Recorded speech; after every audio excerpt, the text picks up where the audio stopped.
In the work that I do here on What's Your Work Fit, but also more broadly with the Future of Work Alliance, the theme that we keep drumbeating, it keeps coming up faster and harder, is you have to establish two-way trust. Mhm. It's not just that the employee feels trusted, Right. it's that the hiring manager or the team lead feels trusted in working with you. Without that, if you field a survey, what you get back is going to be absolutely garbage. Yes, yes, indeed.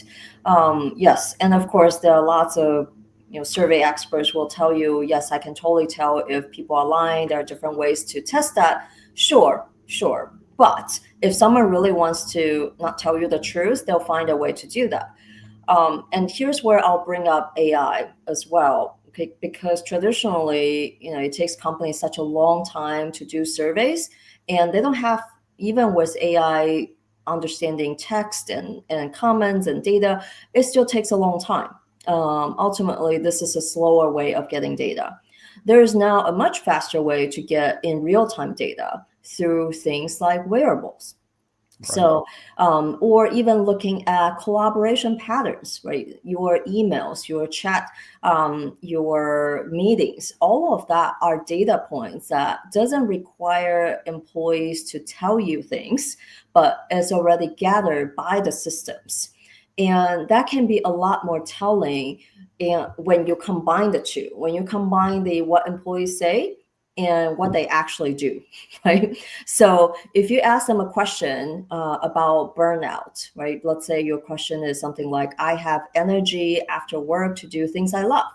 Okay. And if they don't have energy, maybe they're working too much. Okay, great. That's a 5-point scale.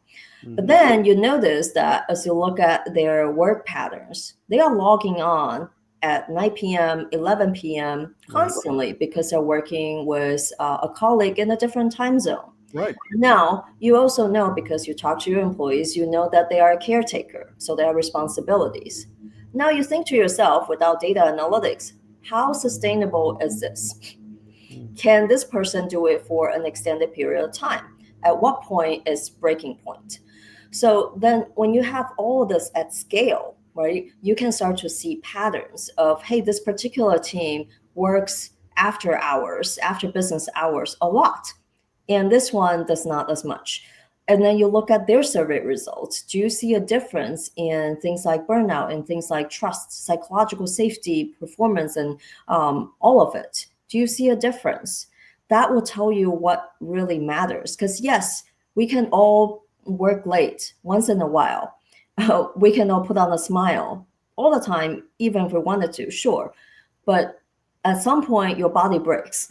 And Right. I think it's the company's responsibility and the managers to figure out before that happens, because now we have data to do that.